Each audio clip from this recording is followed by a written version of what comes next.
This week, the ghouls shift gears to work on a 1970 Rally Red CUDA. Mark and Tony examine and assess the value of a 1964 Plymouth Fury. And Christine gets her sensitive parts sent off to be anodized. We're coming back on the air.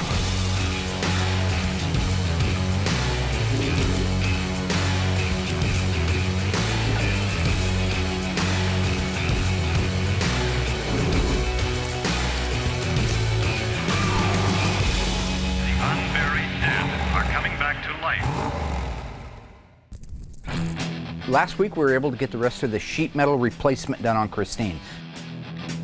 We were able to do the heat shrinking and tightening of the metal in preparation for the final body work. And so while we were out doing that, Justin was able to do the complete instrument panel, switch panel set radio, the dash assembly for our 71 CUDA. In addition to that, he was able to put in the side markers, the cool, sleek, low profile, monochromatic, painted the same color as the car, except in the case of the white billboard, they go white, and the taillights in this car. So that really did finish off an awful lot of the outside of the exterior lighting. And as much as Tony tortures me when he's out here, I do enjoy his visit. This particular case, I needed some help on the 1970 Dodge Challenger 318 automatic convertible car. It was nice to be able to go around that with him, look at it from his perspective, from a vendor standpoint, find out how much of the car was salvageable, have him agree with me that it wasn't restorable, and then put a dollar amount to all that.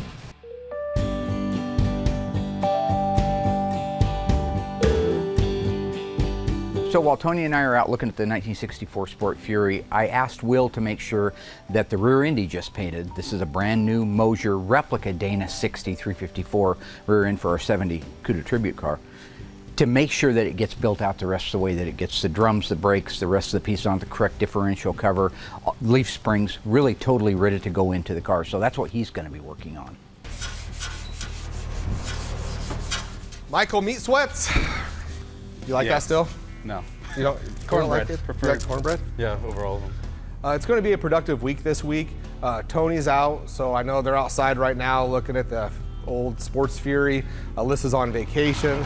So with everybody out of my hair, it's just me and my team. We're gonna get a lot done, and it's gonna be a good week. We still call him Michael Meat Sweats because he still eats a lot of meat and he sweats a lot. That's why he's got the gloves on. It's like a nervous habit, I think. I'm not sure exactly. Okay, well, you can't really rust primer. Well, then why do you have gloves on? I don't know. Safety precautions. Safety from what? Whatever.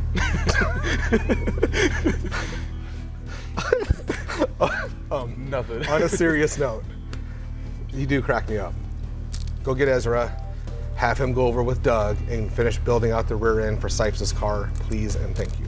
One of my biggest concerns is, you know, we're on a tight deadline again like normal when it comes to SEMA. Why are you having me do it? Because you're my helper, and you're supposed to help assist me in whatever I may need. So while trying to get that done and get that build looking perfect for Vegas, all of our attention may be over here, but we still have customer cars that need to get done and need to get done right. So it's hard from time to time to trying to manage both builds. All right. So if I gotta go poo, whatever. Wow, you disagree so quickly. Yeah, so anyways, please go do that. I like your gloves. Yeah, thank you. Whenever Tony comes out, there's usually a half a dozen new cars set in here. There's a half a dozen gone and a half a dozen new ones. One of the cars that I really don't know a lot about is our 1964 Plymouth Sport Fury. Super cool, super unique car, but he knows so much more about those. I'm excited to have him walk around it with me and point out some of the things that might be ultra rare on it, as well as some of the things that might make it right or wrong when it comes to a finished restoration. This is a new one came in. Mark has a 64 Plymouth Sport Fury here, which is totally out of the wheelhouse what he normally has. It's a good, nice color combination, red, black interior, and it's a 3D3 4-speed, which is, you know, sort of rare and very comfortable engine to have and all. It's very stock and very complete, and really pretty good condition. The body really didn't have any rot to speak of on it. I know a lot of people always complain they always see the same stuff on the show. So this will be something totally different that it would appeal to different viewers too. That's out of your wheelhouse though. It's way out of my wheelhouse. I took the car on because it's really complete and it's, I don't have to go fishing. I just have to restore it. I have to take it apart and put it back together. They don't make much of anything. Right. They make the wear stuff. They make seat kits and tops and stuff. But all that really hard to find stuff is there and it looks restorable. But I don't know anything about this car. This is a cool car. It's very solid. So I am curious about one thing. God, that's so cool, the tack on the console. That's just Yep. neat, right? It's sort of cool though, but it's hard. If you're driving the car and you're racing it, you got to look down at the tack there instead of looking forward. That's why they moved them up into the dash years later. And you know this tack, it's not just a standalone tack, it uses a sending unit. Oh, that does. So did that sending unit create the pulse. pulse that it would Right. take to turn it? So how collectible and desirable do you think these things are? It's got a lot going for it. It's a 383 4-speed red. I mean, it faded to orange. I believe it looks to be pretty original paint. I mean, I didn't go real hard on it, but Yeah. When you're talking about some of the trim and ornamentation on Christine, there probably are 4 different treatments. You have the chrome, which you see in the way of the bumpers. They're a steel that have been chromed. When it comes to a lot of the moldings on, especially the grille work, especially that, it's an aluminum from the factory, but then it's anodized. My name's Will Burke. I work at Anodized Solutions. I've been here for 4 years coming this month. I think when I started, we were at 5 employees, and it just grew really fast from there. 72 employees is where we're at right now. So yeah, we've definitely grown since we started, which is a good thing. We anodize an assortment of aluminum products. We have various type 2 and type 3 processes we do. You grow an oxide layer, it goes into the material as well as it grows on the surface, and it creates a porous structure on the aluminum itself, but it's created by the aluminum. It just essentially turns it back into oxide. Then from there, now you have your anodized layer. You take it to either a die or you seal it as is. So whatever the customer's preference is or whatever the part process is. Ano itself actually absorbs dye into the pour.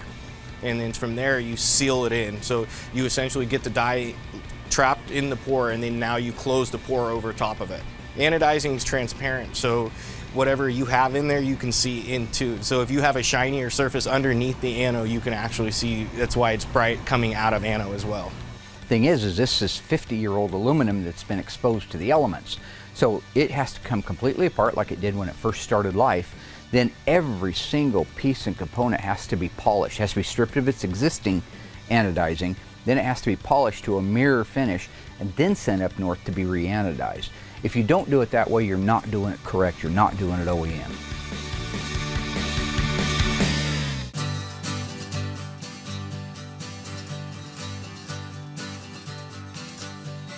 So right now I have Doug and Ezra over there in the assembly shop building out Sipes' rear end for his CUDA. Well, you know, I grew up with Doug.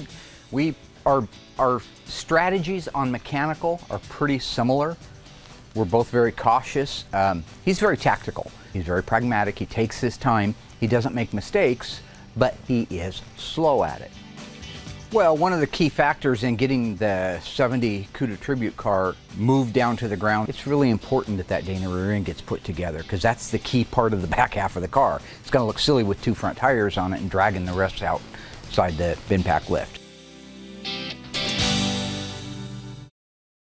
So Mopar was one of the first companies to get involved in the unibody cars. So one of the things they did in 1970 was they actually put a rollover safety bar. It doesn't look like a roll bar. You wouldn't even know it's there if you had the headliner out, but it is there, and it's designed to keep that roof from coming in and smashing your brains all over the place. If you were rolled over or something fell on the roof of your car, it helps that reinforcement.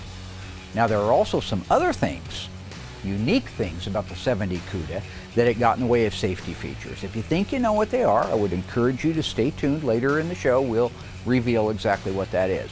You might want to get your notepad out and make some notes on this stuff, because there's a lot. Stuff I got floating around up here that I'm going to share with you. Feliz Navidad. Looking at the Fury right now with Tony, again, it's not my field of expertise, so there are things on it that I'm looking for feedback to make sure I don't order a bunch of parts based on the parts that are on the car to find out they were second-day add-ons. I would have a pretty good feeling of what that should be, but he really is the expert in this area. Being this is a 383 car, this car could have been, am I right, a slant 6? Was this the years, this is right before you could or couldn't get certain things, like you couldn't. No, this year you could have gotten a max wedge in this. A max wedge in this car Yeah. would have been available. They didn't really have a performance car until '67 with the GTX and the RT, but you could get the performance engine in a car. So a 383 4-barrel, 4-speed with a dual-point distributor. It's a performance car because of the engine option. After that, you could go to the 426 Street Wedge, which is a bigger 413 or a smaller 440, basically the same engine with a 4-barrel.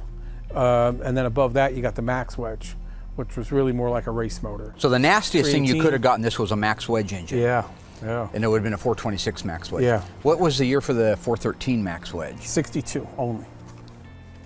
Let's see if I can get this hood up. See the engine call out on the... I did, I love it.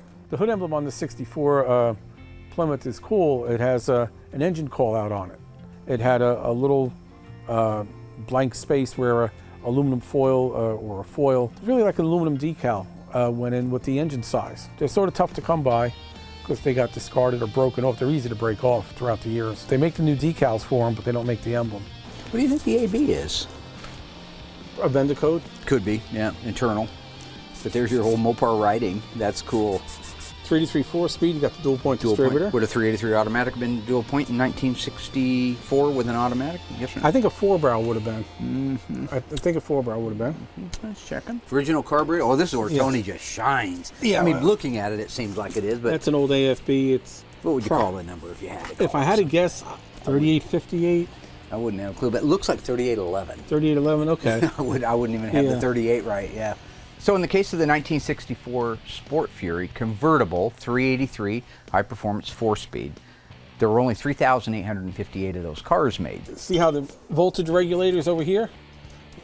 Yeah. Now on a Max Wedge car, because the carburetors are staggered, okay?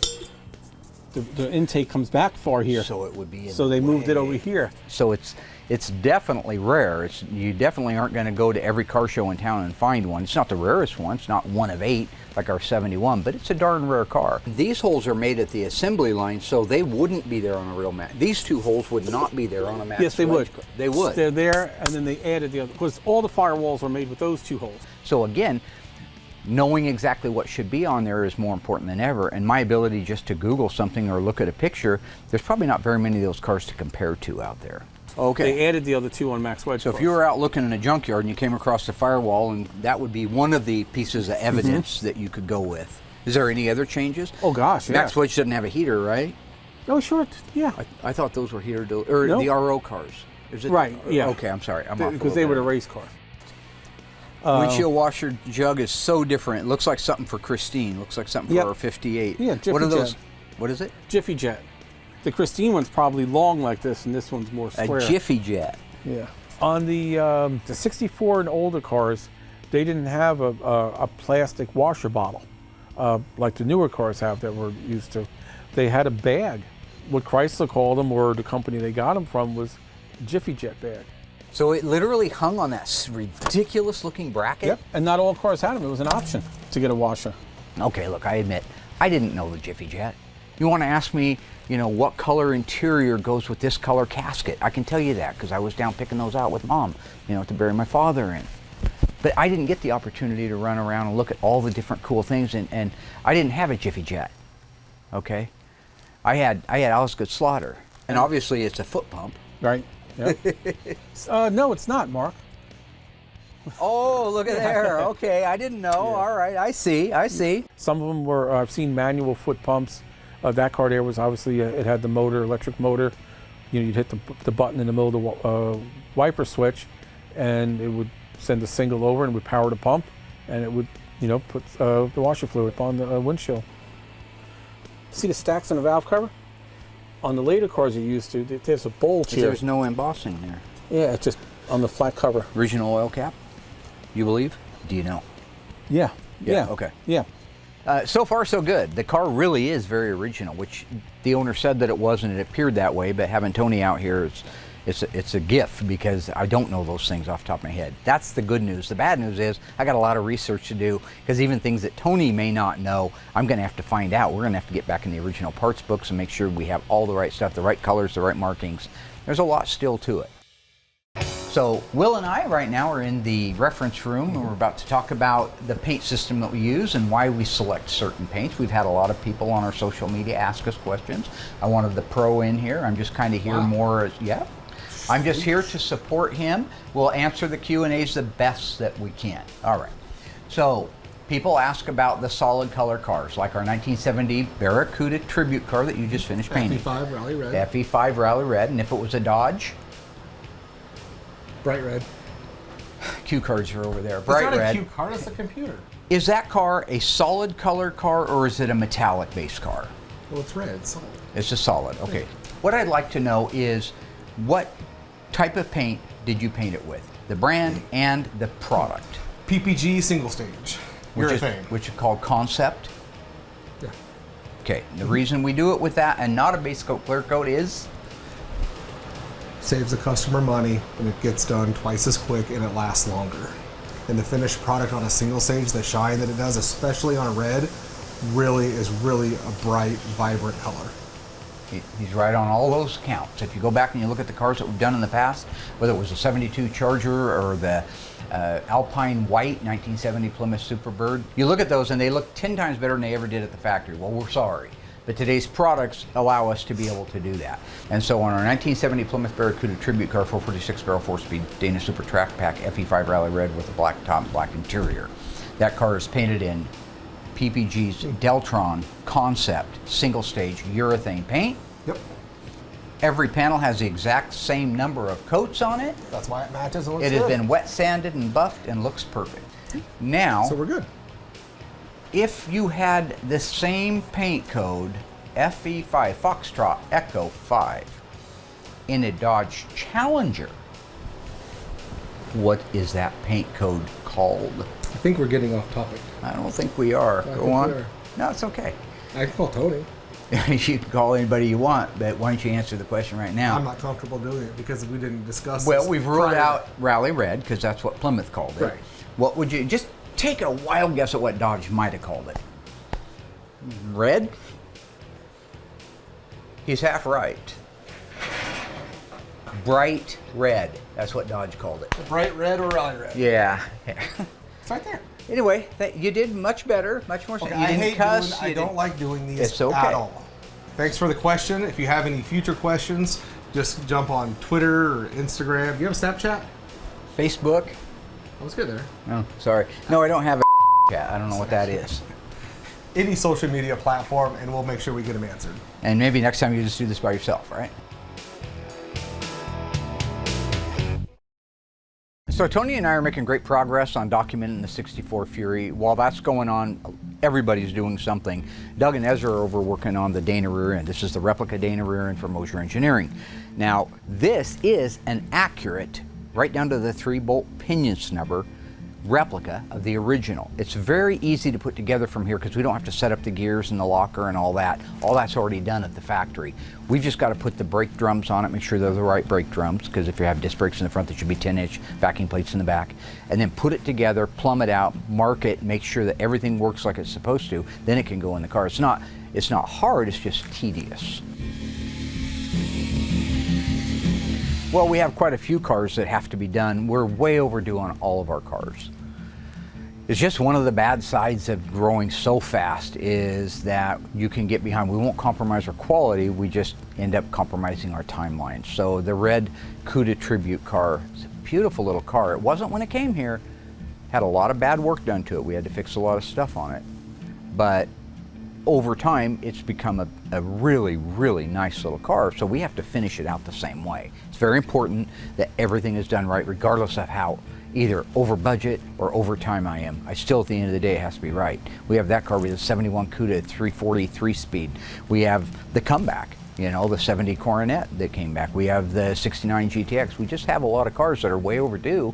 And so that stress, on top of the stress of having to have the car done in time for SEMA, makes me really wonder what I was thinking, because I shouldn't even be doing anything except working on those cars. So there, I said it. Now you don't have to go on social media and say it. Make you happy.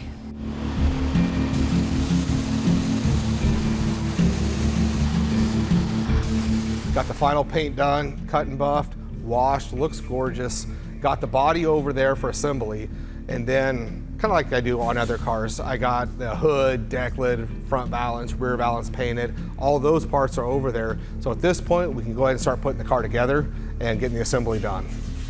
It's concerning when you're over time on a car and it should already be in the assembly shop being put together and it's just now coming into it. Because there's still a million unknowns there too. yeah, I wish the car was already over there and halfway put together. I'd sure feel a lot better about having the car done on time and still being able to make our SEMA deadlines. And so yeah, all of that adds up to the stress levels that go on around here, which add up to why I want to make sure that, you know, Doug and his helper over there get that thing done, get that rear end put together and get it ready to take wheels on it. Because we've got to have those on it to be able to roll the car forward so we can start doing some of the things I mentioned.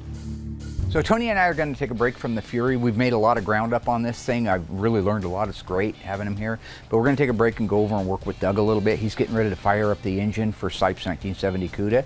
This is a 446 barrel. It's a date-coded engine. Even though it is a tribute car, we try to do everything correct. One of the correct things we want to do is make sure it runs and doesn't puke oil all over the place.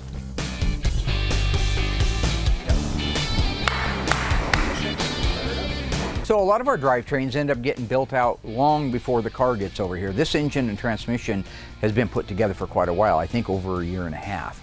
We built the engine, put it completely together here. Our friends over at Passon Performance did the transmission for it, so it's a correct date-coded, really nice transmission.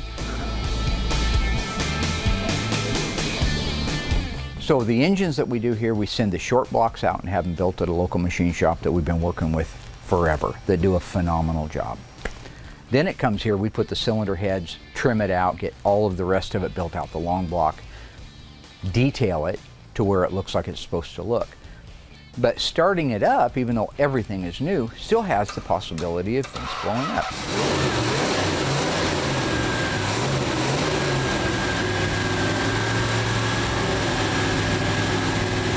For example, not literally, but well, that could happen too. You could have a freeze plug leak, you could have a cylinder head leak, you could have an oil leak drip, you could have no oil pressure. It could have all kinds of problems. So making sure that that's okay and hoping and praying that it is, because we really don't have a whole lot of time to go back and redo half of that stuff. So yeah, there's that added little bit of tension and stress and concern, at least at my level.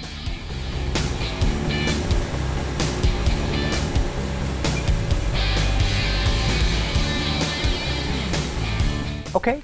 Absolutely. I'm here to help. For those of you who wonder why the paint burns off the exhaust manifolds, well, all I can tell you is the exhaust manifolds get up to around 400, 500 degrees. Paint really isn't designed to stay up to that, so it will, oh, what's the word I'm looking for? It'll burn off. That's what I'm getting at. It'll burn off. And why did we paint them? Because Walter P. Chrysler painted them.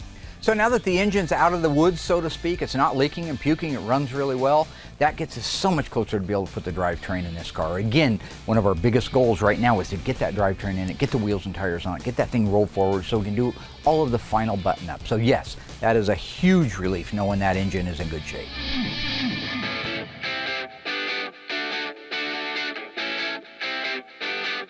So one of the more frequently asked questions I get, especially at car shows, is why did a Plymouth Barracuda have this hood, another one had that hood, and then there's a third hood? I wanted to just clarify what cars got what hoods and what hoods were available and why. So let's just start with like the epitome of them all, the 1970 Hemi CUDA. Hemi CUDA was a complete package car. That was called a Hemi CUDA. It was a standalone package car. Mandatory was a cold air induction hood, the shaker. The sales code was in like November '96. Didn't cost any extra on a Hemi CUDA because it was standard. That's one hood. If you had an AAR CUDA, you would have had a cold air induction hood, but it was made of fiberglass. The sales code was November '94. If you had just a Barracuda, plain old-fashioned hamburger Barracuda 318 automatic, like I go back to Kimberly Cook's little 70 Barracuda that we did, it has a flat hood. That's the standard hood on the non-CUDA car. But if you had a real BS23, BS27 car, a CUDA, you would have what I call the Raisin Bran hood. J54, Juliet 54, that's the sport hood. Now, just to toss a couple things at you here. The bubble on the shaker on all the CUDAs was argent silver, except for one. If you had an FE5 Rally Red CUDA and an elastomeric front and rear bumper A22 sales code, you got a red shaker. Now, that means the bubble itself was red. The interesting thing here is there's nothing definitive about could I get an FE5 Rally Red 70 CUDA and just chrome outside mirrors, not part of that elastomeric group, regular bumpers, but still get the red bubble? We don't know the answer to that for sure. There's probably some literature in the form of a technical service bulletin that might explain that. Bottom line, 4 different hoods: the flat hood, the sport hood, the AAR hood, and the shaker. But if you had a shaker and you didn't have a red car, I guarantee you it left the factory in Argent Silver. So just a quick overview. You had 4 hoods. A standard hood on the non-CUDA cars was flat. The sport hood, J54, like on this car, that was standard on the CUDAs. If you had an AAR, you had a fiberglass hood that was coated N94, and then N96 was your shaker. So if you had a 70 CUDA that was N96 coated and it wasn't a red car, it was an Argent bubble, guaranteed. So if you have any more questions, go to any of our social media outlets, Twitter, Instagram, Facebook, ask your questions. We're going to try to knock them out every week for you.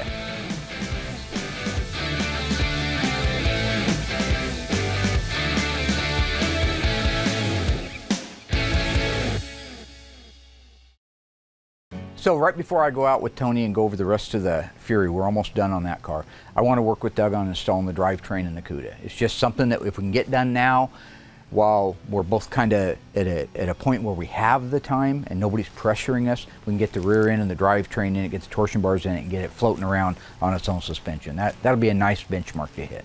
We're getting a little ahead of schedule right now. We haven't gotten our stuff in from inline tube yet, so you'll see some things on it as we're putting it together you think normally we would have in place. We just have to get this in and have to get the wheels on it, have to get it down for one reason. Larry, the upholstery guy, is coming out tomorrow to install the vinyl top, and he can't do it on the hoist. So that's why we're jumping the gun. So while the process that we do in installing the drivetrain is not exact to the assembly line, it's very close. Okay, I think around there we can go ahead and set right there. But they had these large, almost like jaws, claws, that came down and picked the cars up by the rockers. Nice. Gold, Jerry, gold! All right. And then set it down and move the engine and the drivetrain up into position. So they had jigs going up and they had a jig coming down. Yeah. Okay. You got your shackles handy? Yes, sir. Whereas when we were kids, or most people at home, especially GM guys, Ford guys, they still will stuff an engine down through the engine compartment, take the hood off of it. We did it as kids too. Let's lower that bad boy down and see if we can put some shackles in.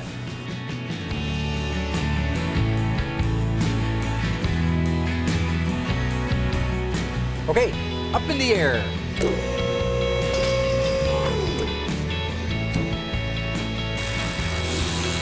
Move to the front, get the engine transmission loaded in the car. Let's get it on. All right. The part of the assembly that I always find to be the most taxing as far as emotionally is just the fact that you can scratch something. Well, what are you doing, you ape? Oh, ape? Right. Sorry. Call me an ape. Didn't mean to insult the ape, the ape population out there. Look My what you bad. did. In an RB engine, the 440s, they're wide. They're so wide that when the exhaust manifolds are on there, it's mounted on the K-member, and the power steering gear is on there, you actually have to shift it a little bit as it comes up in there to favor clearance past the frame rail and the shock tower, and then even it out. Boy, that's about the slickest we've done one so far. I don't understand it. I'm getting You're nervous. waiting for something to go wrong, and it Yeah. isn't. So if you don't do that, if you don't have people watching all the different intersections where you can have a problem, looking good? Man, yeah. Boy, that's amazing. Yeah. Did that just land on there? And a lot of times when people do scratch and dent and ding, they don't always just come up and tell you. So I have to find it at the final QC, like the situation with our 1970 Coronet. You know, if somebody along the line would have mentioned any of those things that happened, we could have addressed it. Well, we're doing better now with that. Sure did. That's insane. Haven't had that happen. Microvision. I don't think I've had that one happen just yet. Okay, I think I can. I almost have hand tightened these entire Yeah. bolts. That is just crazy. We isn't have. it? Nothing like apes, right? Don't you have a selfie with you and Charlton Heston together? What? I don't think so.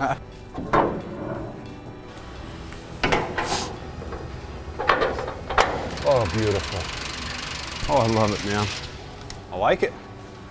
That was pretty nice, Mark. So we have the suspension in place on the car, all front K-member engine, transmission, rear end, drive shaft, everything is in. I'm just going to tighten them down. So Doug is mounting up brand new BF Goodrich TA radials to go on the 15.7 rallies. He's going to do that while I wrap up the rest of the car, and hopefully with any luck we'll have this thing rolling shortly. Now that the rear end's built out, Doug can head over to the coats machine, get the tires and wheels mounted, get all of this installed, and make it a rolling car. Hey, what's happening? Tony, how you been, buddy? Good to see Been you. a long time. Yeah. What's yeah, it been, about a year? Exactly, yeah. Good to see you. Yeah, you too. You've been doing good on the show. I like what I say. I have? Especially when you're away from Mark. When you're away from Mark, you have great segments. When you're with Mark, I don't know, but Kind of tears me up, don't he? Yeah. and I think he shut down I more. don't know if he's my friend or my enemy, right? Frenemy. Frenemy. So what you up to? Got to mount this tire for, It's mounted. mount it? It's mounted. Mount the tire. I'm not trying to make you feel like this. See what you can balance just mounting up, or balancing a wheel and tire. Okay? You know, I used to do this stuff a long time ago with the same stuff, Coates machines. You did? Back then. Seriously? Yep, they had a Coates 2020. I'm talking 30 years ago or so. Then the big thing was when they came out with a 4040. Yeah, when they came out with the digital balancers, about when I stopped doing it a lot. It's nice to have high-end equipment like coats or bin pack. I mean, all of our vendors are all top of the line, and it really does little things you don't think about. 20 years ago we didn't have that we have now. We can do everything here in-house, and it just speeds the process up, and it keeps the car here until the car's done. So we don't have to send it out for anything. Sounded good. So now we rotate till this side, the outside, reads Okay. 5, and there's the top of that one. So I'm going to put a 1.25 ounces on this one.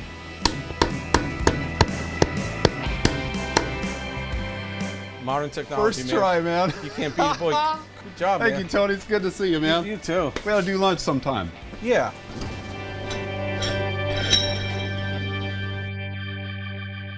You knew that, didn't you, Corn? Not bad, huh, Mark? Not bad, Dougie. Not bad at all. Cornelius. What? Who are you talking to? You want to put the wheels and tires on? Yeah, I do. Great. Let's do it. You make that look easy, Mark. There you are, my friend. Cornelius.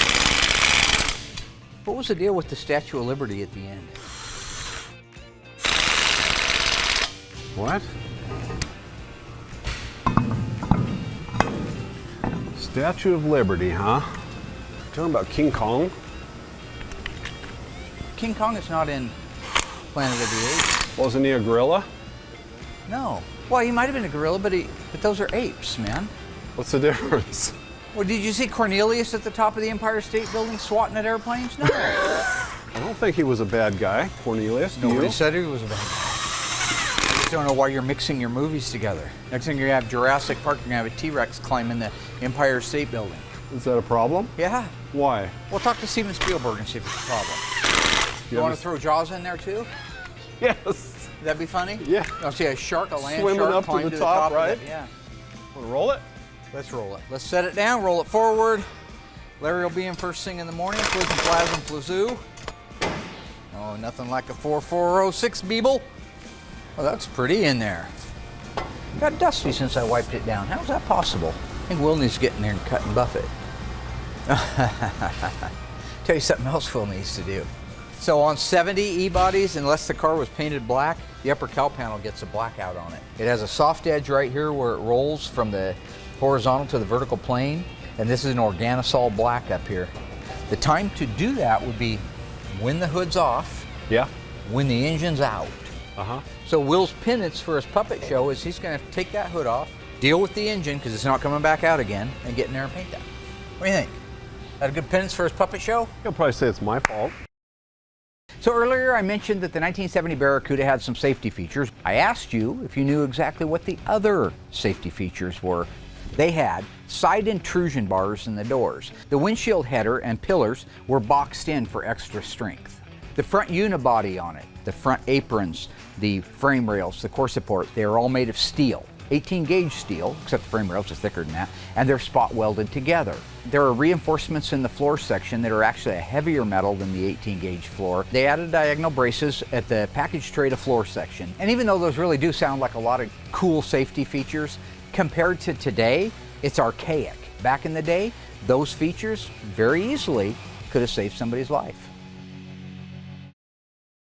So I'm at a point now where I'm ready to call Brian, the owner of the Challenger convertible. I already sent him the text and the pictures. He wants me to give him a call, find out what he wants to do on it. He really doesn't have too many choices as to what he may want to do. Earlier, Tony and I were able to go over the Challenger for Brian. This is a 73 18 convertible car. He had owned it many years ago, sold it, and then got it back.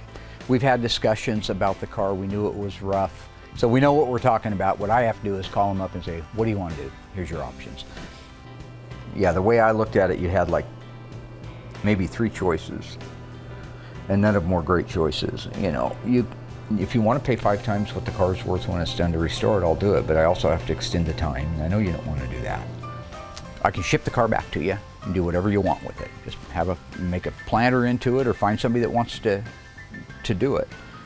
Or I can send it back to you and you can part it out yourself and sell parts off like on eBay or take them to swap meets. The other thing is I can buy the parts too, and I'll just let them know I'm not looking to steal any parts. If I go through that car from front to back, I'm going to give you a list of all the parts that are salvageable, how much they're worth, how much I want to pay for them, and how much I'll retail them for. So I'm just going to say if that's a $200 set of moldings, I'm going to give you $150 for it. And then you can just say, yes, go ahead and write me a check, or I want to put it on eBay. Is that fair?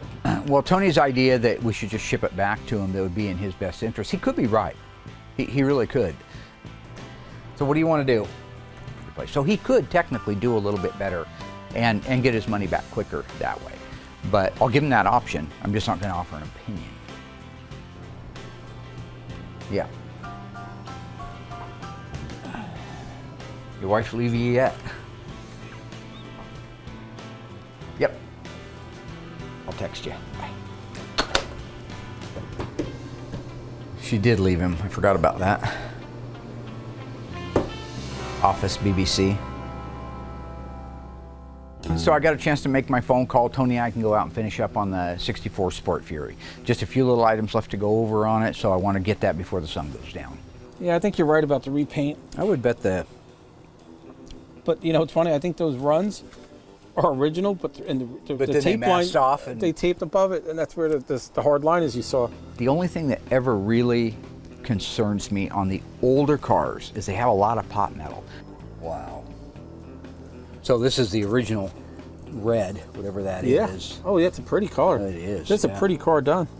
But nobody is making any of those pieces for the 64 Fury. So we have to send them out and have them chromed.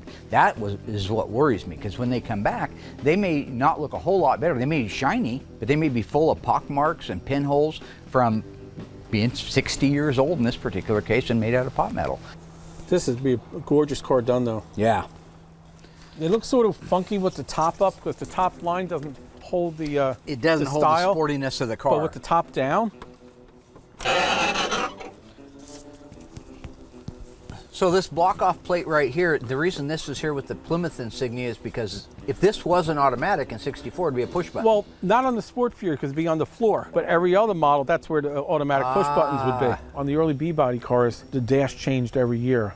And the 64 Plymouth has a nice dash. It's 4 round gauges, big round gauge holes, easy to read. Because this car was a stick, there's a plate on the left end of the dash that has the Plymouth rocket emblem on it, and that's where push buttons would be. So if it was a car, all Sport Furies got a console, whether it was automatic or 4-speed. But if you backed it up to a Fury model or a Belvedere or Savoy, it was an automatic, that's where the push buttons would go. So you know what, I'm really not concerned about the car as much as I was in the beginning, because everything that's supposed to be on the car, we can recondition. Other than, like I said, the pot metal is tough to re-chrome. But I'm very optimistic that we can put the car back together, just like I was when I talked to the guy, and make it a 100% car, make it right the way it should be, better than it ever was from the factory. So this is pretty unique that would be there. Right, only a well, any stick car would have gotten it. But That's very interesting. Yeah, that's a little bit odd. So I look forward to jumping into the car because it is a 64. It's outside of my wheelhouse. It's going to make me learn a little bit more. Steering wheel's cool. A little bit like Christine. It has this textured center section here.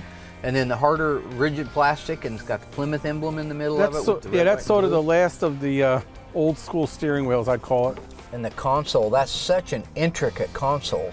That was a very nice center console in those cars. The storage area wasn't really that big, but it was just a lot of chrome on it. When that car gets redone, you'll see a lot of chrome on the top of it. You making those, I assume? No. For the 3 people that need one? No, it's not. The console itself is not hard. It's all the trim. Yeah. And there's a piece in the back that's on the back part of the console, that upholstered area. Yeah. That's always a pain. Oh. Well, technically, by definition, it's not a muscle car. I think that it is, but like I said, that real term came in a little bit later. Seats are in, considering they're, 55 years old, they're healthy. What I mean is, you can tell that's a well-built seat. It is a 383 high performance. It is a 4-speed. It's a Sport Fury, 2-door, and it's convertible. When you think of cars like that, that's the thing, is it's not really a cubic dollar car like a... No. A car as rare and nice as this in a 70, it'd be a big dollar car, but...